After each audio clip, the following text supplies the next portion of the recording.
Pagi, siang, sore, dan malam, kami dari kelompok 1 akan menjelaskan perbedaan sosial yang terbagi menjadi dua, yaitu diferensi sosial dan stratifikasi sosial.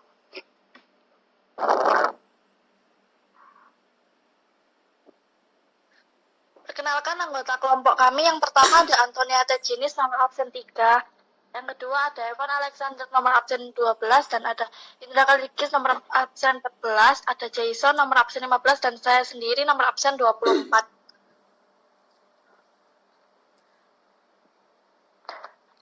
Dimulai dari saya, Antonieta Jayasanto, dari kelas 11 nomor absen 3. Apa sih perbedaan sosial itu?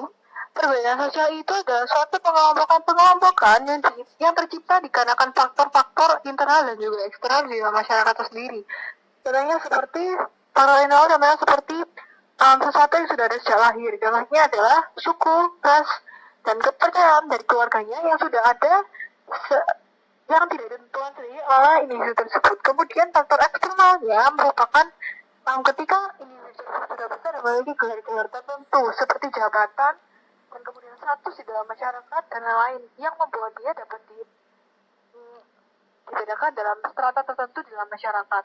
Nah, faktor eksternal ini lebih ke pekerjaan ekonomi, status dalam masyarakat dan lain-lain. Kemudian, sebelum kita mengetahui apa makna stratifikasi sosial, kita harus mengetahui apa pendapat para ahli sebagai landasan kita dalam berpikir mengenai stratifikasi. Max Weber berkata bahwa stratifikasi sosial itu sebagai penggolongan orang-orang yang termasuk dalam satu sistem sosial tertentu ke dalam lapisan-lapisan hierarki dan menurut dimensi-dimensi kekuasaan yang istimewa atau prestis. Kemudian, John Frankie Huber memberikan pendapat tentang stratifikasi sosial, yaitu adalah suatu pola penempatan kategori kelas sosial berdasarkan hak yang berbeda. Jadi, memiliki perbedaan hak dalam bermasyarakat.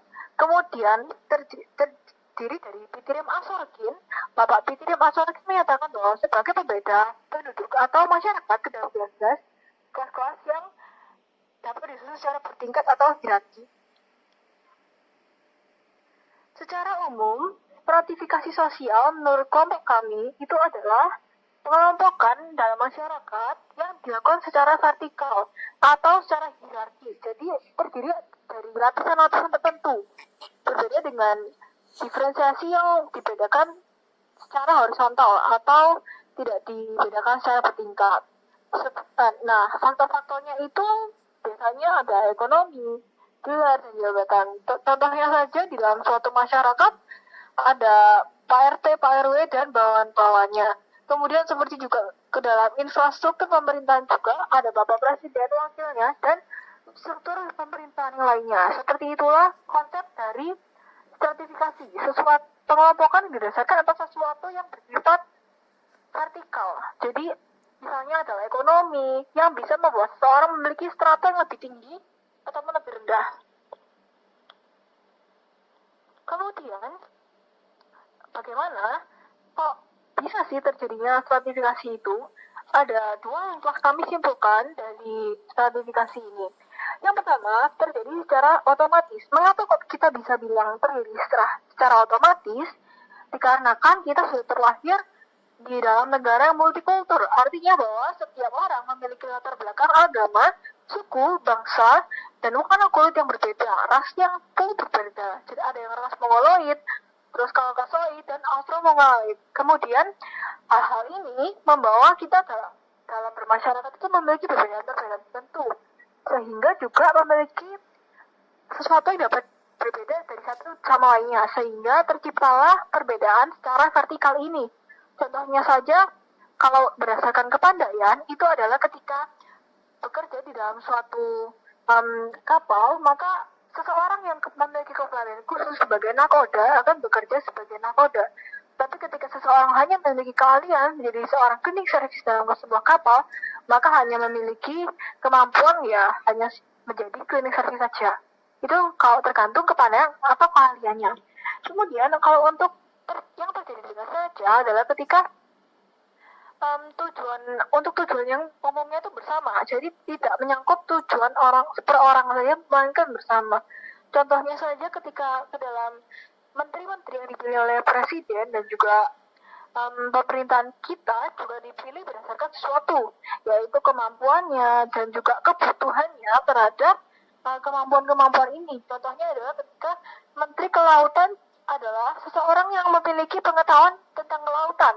Kemudian Menteri Pendidikan merupakan seseorang yang mumpuni dalam bidang pendidikan. Sehingga juga mereka menguasai bidang-bidangnya itu dengan lebih baik, sehingga cocok dan juga ditempatkan di strata tertentu sehingga dapat membedakan menjadi suatu perbedaan yang vertikal atau berlapis-lapis. Contohnya saja kayak pemerintahan yang tadi saya sudah bilang dan saya jelaskan, yaitu ketika ada suatu pemerintahan maka ada pemimpin, ada wakil, dan ada bawahan-bawahannya. Kemudian jadi kita sudah bedakan sekarang kalau terjadi secara otomatis itu karena adanya faktor-faktor yang sudah kita bawa sejak lahir. Jadi kayak secara usianya, maka umumnya pada suatu komunitas usia yang lebih tua itu memiliki strata yang lebih tinggi ataupun seseorang karena dianggap lebih berpengalaman daripada yang muda. Tetapi ketika terjadi secara sengaja, ini berdasar kepada kebutuhan terhadap kemampuan seperti yang saya sudah jelaskan tadi, yaitu ke dalam kepemimpinan. Seseorang yang pantas dan mumpuni dalam memimpin sesuatu, maka yang dibutuhkan adalah dia yang pantas dan mumpuni untuk memimpin. Sehingga terjadilah perbedaan-perbedaan ini yang dibedakan secara vertikal atau berlapis-lapis dari atas sampai ke bawah. Kemudian apa sih dasar-dasar kok bisa ada sih perbedaan secara jadi ada beberapa dasar yang menjadikan stratifikasi sosial ini ada. Yang pertama adalah kekayaan. Nah, kekayaan itu menurut kalian itu apa sih? Kekayaan itu tentunya adalah ketika seseorang atau seseorang yang memiliki pendapatan yang cukup besar. Dan umumnya telah kita ketahui sendiri ketika kita hidup di dunia, maka seseorang yang memiliki pendapatan lebih besar maka memiliki kemampuan untuk memiliki strata yang lebih tinggi dan memiliki kesempatan untuk memiliki strata yang lebih tinggi. Contohnya saja seperti seseorang yang memiliki perseorangan terbatas maka akan memiliki strata yang lebih tinggi daripada seseorang yang menjadi karyawan swasta dan akan juga lebih dihargai daripada orang yang bernotabene berkekurangan atau miskin. Kemudian yang B ada kekuasaan. Kekuasaan dalam arti biasanya kekuasaan dalam benak kita yang pertama adalah seseorang yang memiliki otoritas di dalam suatu sistem. Seperti saja pemerintahan di Indonesia, seperti Bapak Presiden, Bapak Wakil Presiden, Ketua DPR, dan lain-lain. Semuanya dari mereka itu memiliki kekuasaan yang berbeda dengan orang yang tidak memiliki pekerjaan di bidang itu. Misalnya saja jabatan seorang presiden maka akan berbeda dengan seorang yang bekerja sebagai cleaning service. Jadi dibedakannya berdasarkan kekuasaan seseorang tersebut. Seperti halnya presiden yang berbeda dengan kita yang mungkin hanya seorang murid. Ya, seperti itulah perbedaan menurut dasar kekuasaan. Kemudian ada keturunan. Keturunan ini didasarkan dalam golongan bangsawan atau kehormatan. Apa sih maksudnya? Kalau kita ketahui dari zaman dahulu kala sebelum kita sudah menjadi suatu republik negara Indonesia, dan di Indonesia ini berbentuk kerajaan-kerajaan. Nah, seseorang yang memiliki keturunan kerajaan atau darah dinasti maka akan dianggap lebih tinggi ataupun lebih berharga, lebih dihormati karena mereka memiliki darah seorang bangsawan. Seperti halnya di Inggris yang pemerintahannya masih bersifat kerajaan. Seperti itu berdasarkan keturunannya atau biologisnya. Maka sama contohnya seperti pangeran-pangeran hidup di kerajaan Inggris, maka stratanya akan lebih tinggi dari rakyat-rakyat biasa yang tidak memiliki darah bangsawan. Kemudian berdasarkan kepandaian atau penguasaan ilmu pengetahuan. Kalau kita sekarang duduk di bangku SMA, maka kita sudah mengetahui mengapa kita ada di sini. Karena kita ingin memperoleh suatu ilmu yang akan membawa kita ke gelar-gelar tertentu nantinya di perguruan tinggi. Nah, kenapa kita cari gelar? Karena kita ingin mendapatkan penguasaan akan ilmu yang akan membawa kita dalam kesuksesan. Dan tentunya seseorang yang memiliki pendidikan tinggi, memiliki keahlian dan profesionalitas yang berbeda, maka akan memiliki sesuatu yang lebih dihormati daripada orang yang tidak memiliki gelar atau orang yang tidak berpendidikan. Contohnya saja seperti perbandingannya untuk pemulung dengan pekerja kantoran yang sudah kuliah S1, maka akan berbeda, dan itu yang membawa suatu perbedaan menjadi perbedaan vertikal. Nah, seseorang itu juga ditentukan dalam penguasaannya dan juga pengetahuannya lain, seperti pengetahuannya, keterampilan khusus, dan juga kesaktian dalam agama. Kesaktian dalam agama itu seperti kayak mungkin kepala dukun dan lain-lain yang dipercayai di suatu komunitas yang mungkin masih kental dengan hal-hal yang tradisional. Sehingga kepadanya mereka itu dianggap lebih tinggi, lebih dihormati karena mereka lebih pandai daripada orang yang nanti tidak mengetahui tentang itu. Sehingga pada intinya kepandaian ini berdasarkan tentang seseorang yang pandai cenderung lebih dihargai, karena ya setelah kita tahu sendiri, kita akan lebih cari tahu kepada orang yang sudah tahu daripada kita. Gak mungkin kan kita kayak cari tahu sama orang yang nggak tahu apa-apa, sama halnya seperti itu. Nah, kemudian ada beberapa bentuk dari stratifikasi sosial. Ada 3, sistem kasta. Kalau kita dengan sistem kasta, ini lebih ke masyarakat tradisional dan kental sekali dengan tradisi ya. Sistem kasta itu adalah sesuatu yang membedakan, tapi secara tertutup, yang artinya adalah bahwa seperti di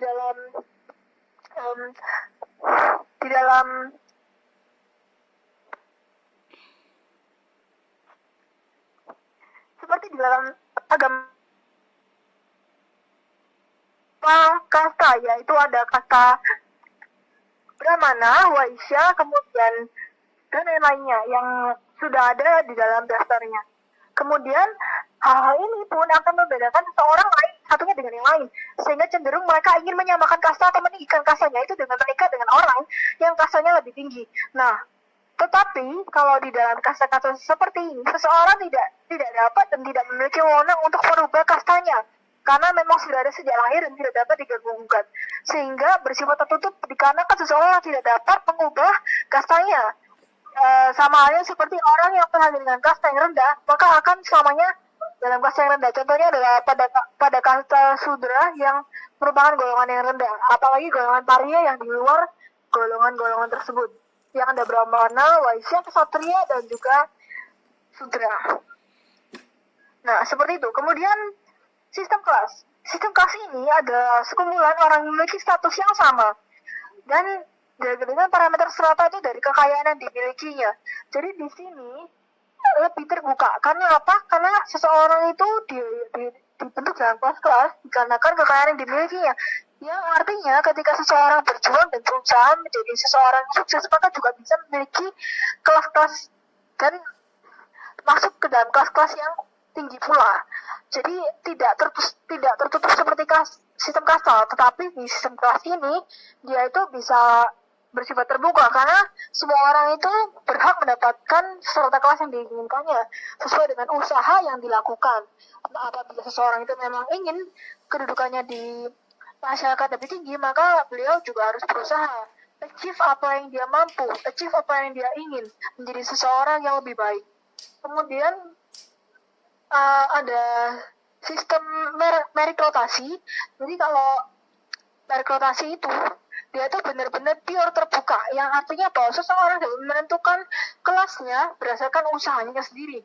Tapi kalau yang tadi bedanya dengan sistem kelas itu adalah ketika seseorang sudah sama-sama memiliki kekayaan itu, maka mereka akan terbagi dalam kelas-kelas, tapi masih bisa diubah tergantung dengan usaha dari seseorang. Tapi kalau di meritokrasi ini semuanya itu pure dalam sistem yang berdasarkan dengan usaha seseorang. Apabila seseorang yang dari rakyat miskin, mereka memiliki niat dan tekad yang kuat untuk berusaha menjadi seseorang yang sukses dan memiliki kasta yang lebih tinggi atau kelas yang lebih tinggi, maka mereka bisa menentukan nasibnya mereka sendiri, tidak tertutup seperti sistem kasta.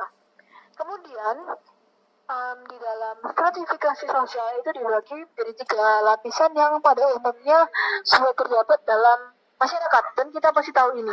Ada 3 lapisan, yaitu atas, tengah, dan bawah. Atas diisi oleh orang-orang yang kaya seperti pejabat besar, investor besar, perusahaan besar yang pasti sudah memberikan devisa yang besar untuk negara, dan memiliki pengaruh yang kuat dalam suatu lingkup negara. Kemudian yang tengah adalah golongan yang sedang atau kaya, seseorang yang memiliki jumlah kekayaan yang sedang aja. Kemudian yang bawah ada golongan rakyat yang miskin. Terima kasih, ini penjelasan dari saya. Kemudian akan dilanjutkan oleh rekan kerja saya, yaitu Maria Febrian. Terima kasih. Baik, terima kasih Jenny. Saya akan menjelaskan tentang unsur-unsur. Terdapat dua unsur di dalam stratifikasi sosial, yaitu ada status dan peran. Status dibagi menjadi 3 jenis, yaitu ascribe status, achieve status, dan assign status. Jadi apa sih ketiga itu? Jadi ascribe status itu status yang melekat karena kelahirannya. Contohnya kayak jenis kelamin, ras, maupun kasta. Seseorang yang lahir di keluarga kerajaan akan berstatus sebagai anggota kerajaan. Sementara achieve status adalah status sosial yang diperoleh karena kerja keras atau usaha sendiri. Contohnya kayak anak petani yang berasal dari keluarga miskin tetapi menjadi orang yang sukses, jadi pengusaha yang sukses.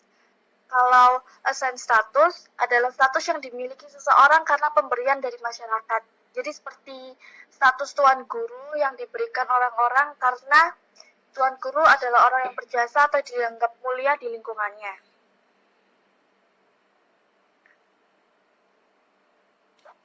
Kemudian ada stratifikasi sosial. Stratifikasi sosial terbagi menjadi 6, yaitu ada distribusi hak istimewa yang objektif karena dapat diterima oleh orang lain seperti menentukan penghasilan, tingkat kekayaan, keselamatan, dan kewenangan. Yang kedua ada menjadi sistem pertanggungan pada strata yang berhubungan dengan kewibawaan dan penghargaan. Yang ketiga ada kriteria sistem pertentangan dan persaingan, yaitu yang didapat melalui kualitas pribadi keanggotaan kelompok kerabat tertentu memiliki kewenangan atau kekuasaan. Keempat ada penentu lambang-lambang atau kedudukan seperti tingkah laku, cara berpakaian, dan bentuk rumah. Yang kelima ada penentu tingkat muda dan sukarnya bertukar kedudukan. Yang keenam ada alat solidaritas di antara individu-individu yang berkelompok menduduki sistem sosial yang sama dalam masyarakat. Kemudian ada dampak positif dan ada dampak negatif dari stratifikasi sosial ini. Dampak positifnya adalah adanya kemauan dari setiap individu di dalam masyarakat untuk bersaing, untuk berpindah kasta, sehingga mendorong setiap individu untuk berprestasi dan bekerja keras. Jadi setiap individu ini terdorong dan termotivasi untuk menaikkan derajatnya atau berpindah kasta menjadi yang baik. Dan meningkatnya pemerataan pembangunan di setiap daerah, baik atas usulan masyarakat di wilayah tersebut atau pemerintah guna menghilangkan kesenjangan sosial. Dan ada dampak negatif dari stratifikasi sosial itu, ada konflik antar kelas. Dalam masyarakat terdapat lapisan sosial karena ukuran seperti kekayaan, kekuasaan, dan pendidikan. Kelompok dalam lapisan sosial tadi disebut kelas sosial. Apabila terjadi perbedaan kepentingan antar kelas sosial, maka akan muncul konflik antar kelas. Contohnya demonstrasi buruh yang menuntut kenaikan upah. Ada kedua, konflik antar kelompok sosial. Di masyarakat yang beraneka ragam dan majemuk menjadikan timbulnya kelompok sosial. Di antaranya ada kelompok sosial berdasarkan ideologi, profesi, agama, suku, dan ras. Akibatnya akan muncul usaha untuk menguasai kelompok lain dengan pemaksaan dan akibatnya muncullah konflik. Contohnya tawuran pelajar, konflik antar suku. Dan yang ketiga ada konflik antar generasi. Jadi konflik ini terjadi antara generasi tua yang mempertahankan nilai, kondisi, atau adat lama yang ada dengan generasi muda yang ingin mengadakan suatu perubahan. Contohnya sistem musyawarah yang mulai luntur, sopan santun yang sudah mulai kurang untuk diterapkan oleh anak-anak generasi muda yang sekarang. Dan ada diferensi sosial. Jadi diferensi sosial itu apa sih? Diferensi sosial adalah klasifikasi atau penggolongan terhadap perbedaan-perbedaan tertentu yang biasanya sama atau sejenis atau secara horizontal. mendatar atau sejajar. Artinya tidak ada yang lebih tinggi ataupun lebih rendah daripada seseorang tersebut. Jadi dibedakan secara horizontal, tidak secara vertikal. Dan akan dilanjutkan oleh rekan saya, yaitu Alexander. Terima kasih. Saya Evan Alexander akan menjelaskan tentang bentuk-bentuk diferensi sosial. Diferensi sosial dibagi menjadi 6, yaitu diferensi ras, diferensiasi suku bangsa atau etnis, diferensiasi klan, diferensiasi agama, diferensiasi jenis kelamin, dan diferensiasi profesi. Diferensiasi ras adalah kelompok manusia yang memiliki ciri fisik bawaan yang sama yang terbagi menjadi 3, yaitu ras mongoloid, negroid, dan kaukasoid. Lalu, diferensi suku bangsa atau etnis. Suku bangsa merupakan hasil dari sistem kekerabatan yang lebih luas masyarakat. Dalam sistem kekerabatan ini kita percaya bahwa mereka memiliki kekuatan dari dan berasal dari nenek moyang, sama seperti suku-suku yang ada di Indonesia. Lalu diferensiasi klan. Diferensiasi klan sering juga disebut kerabat keluarga besar atau keluarga luas, merupakan kesatuan genealogis atau kesatuan keturunan dan kesatuan kepercayaan serta tradisi. Lalu diferensiasi agama. Agama merupakan sistem yang terdiri dari kepercayaan dan praktik yang berkaitan dengan hal-hal suci. Di Indonesia terdapat beberapa agama seperti Islam, Kristen, Katolik, Hindu, Buddha, dan Konghucu, dan berbagai aliran kepercayaan lain. Pembedaan tersebut bukan untuk menentukan tingkatan. Dalam diferensiasi ini tidak ada status agama yang lebih tinggi atau rendah. Ini karena pada dasarnya semua agama memiliki status yang sama, yakni diakui oleh pemerintah. Lalu diferensiasi jenis kelamin. Walaupun tidak dapat diklasifikasikan atas dasar tingkatan pada lapisan pada perempuan, pada lapisan bawah jenis kelamin juga menentukan tingkat seseorang. Misalnya pada masyarakat patrilineal laki-laki umumnya memiliki posisi yang lebih tinggi, dan pada masyarakat modern perempuan memiliki kedudukan lebih tinggi daripada hal itu merupakan sesuatu yang tidak dapat membuat derajat seseorang itu lebih tinggi daripada yang lainnya, sehingga dianggap menjadi perbedaan yang horizontal. Lalu diferensiasi profesi. Diferensiasi profesi merupakan pengelompokan masyarakat Indonesia berdasarkan dengan jenis pekerjaan atau profesi. Misalnya, petani memiliki keterampilan khusus sebagai petani, dan pengacara memiliki keterampilan khusus sebagai pengacara.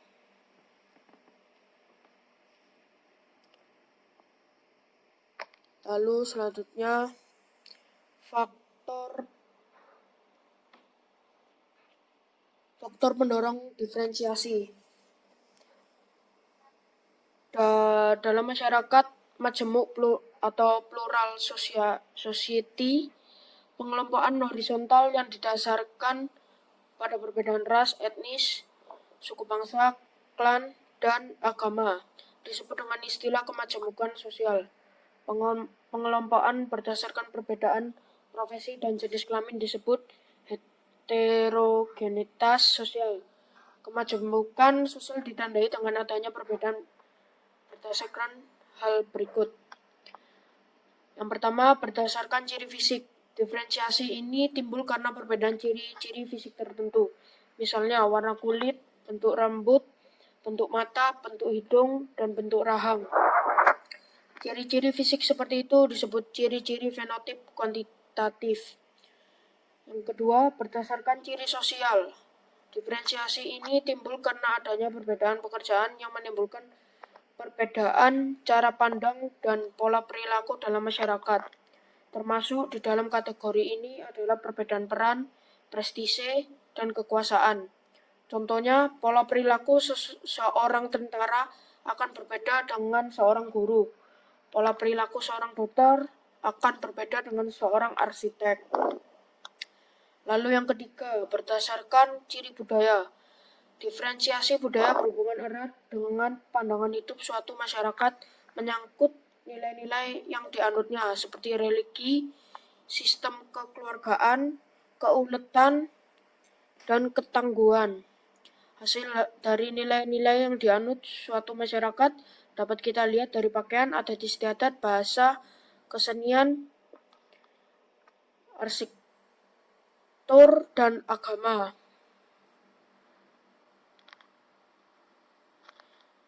Lalu yang terakhir, dampak diferensiasi sosial.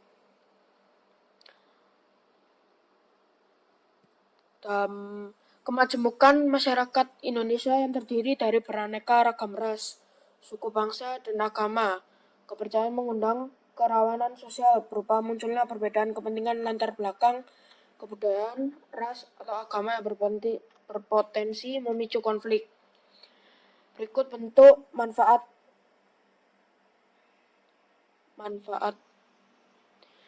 Yang pertama, memperkaya khasanah budaya. Yang kedua, kebinekaan budaya. Yang ketiga, keanekaragaman masyarakat Indonesia.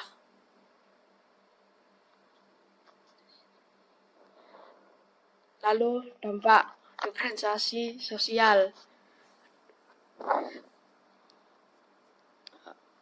Dampak positif diferensiasi sosial. Efek positif dan negatif dari diferensiasi sosial harus selalu ada, terutama dalam diferensiasi sosial. Ada perubahan mendasar dalam masyarakat.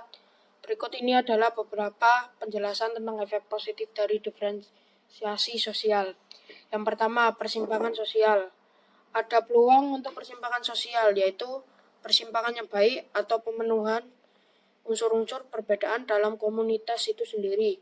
Dengan persimpangan ini, peluang untuk menghindari konflik horizontal cukup tinggi karena pemahaman dan toleransi yang tinggi. Lalu yang kedua, pengelompokan bersama. Budidaya timbal balik adalah proses sosial yang merupakan kelanjutan dari persimpangan. Dalam prosesnya, satu komunitas mulai menyukai budaya atau hal-hal dasar dari komunitas lain.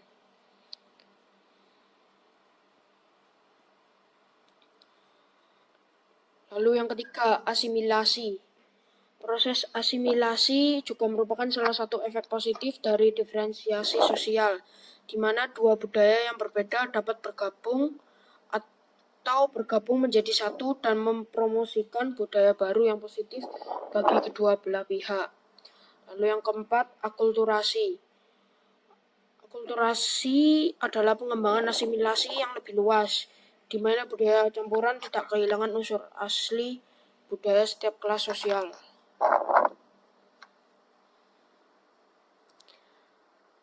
Lalu dampak negatif diferensiasi sosial. Tentu saja efek positif dan negatif dari diferensiasi sosial perlu ditangani dengan baik karena perubahan dalam masyarakat benar-benar dapat menyebabkan konflik. Berikut adalah beberapa penjelasan tentang efek negatif dari diferensiasi sosial. Yang pertama, primordialisme. Primordialisme adalah kesetiaan terhadap tradisi dalam masyarakat yang telah berlangsung selama beberapa generasi. Sikap mempertahankan budaya dapat menghambat proses toleransi. Lalu yang kedua, sukuisme. Etnosentrisme adalah primordialisme dalam arti yang lebih dalam, di mana masyarakat telah mencapai tahap memiliki pandangan subjektif tentang sesuatu karena budayanya. Ini dapat menciptakan konflik komunitas horizontal.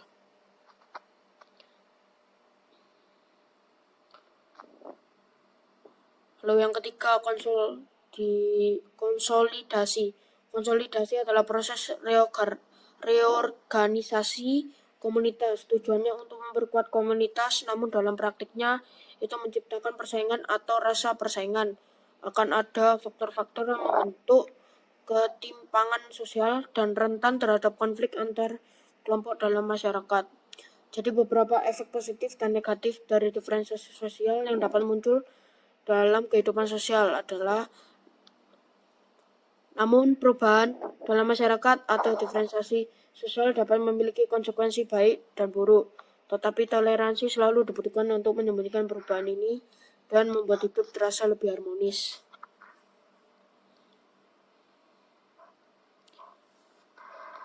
Terima kasih buat Bapak Guru dan Ibu Guru yang sudah mendengarkan. Sekarang adalah waktunya kami memberikan kesimpulan tentang presentasi yang kami telah lakukan, yaitu adalah pada intinya perbedaan sosial itu pasti ada di dalam suatu komunitas dan di suatu masyarakat sosial, baik itu secara vertikal maupun horizontal yang dibedakan dari faktor-faktor tertentu, termasuk ada faktor internal dan eksternal, yaitu faktor yang ada dari lahir ataupun faktor yang sudah ada dari luar, yaitu pekerjaan ataupun satu tertentu yang tercipta. Dan pada intinya, semuanya ini hanya sebagai pembeda dan tidak dapat menyebabkan kita semua ini merasa lebih tinggi dari satu ataupun satu sama lain. Sehingga kita semua ini tetaplah sama, hanya dibedakan dari apa yang kita hasilkan dalam masyarakat. Seperti kepandaian kita yang membuat kita lebih dihargai, kemudian kepintaran kita, dan juga perusahaan kita yang membuahkan hasil sukses sehingga kita memiliki strata yang lebih tinggi. Sehingga pada intinya semua perbedaan ini adalah satu perbedaan yang sangat-sangat baik untuk negara dan juga sangat-sangat baik untuk memotivasi dan juga untuk menghasilkan negara yang maju. Sehingga apa yang harus kita tanamkan dalam pemikiran kita dalam mulai hari ini, kita harus berjuang mati-matian untuk menyelamatkan generasi kita menjadi generasi yang sukses dan juga mengesampingkan perbedaan-perbedaan yang tidak begitu penting seperti agama dan juga memaksakan keinginan individu terhadap keinginan umum sehingga kita dapat memperoleh kasta atau strata yang lebih tinggi dan menjadi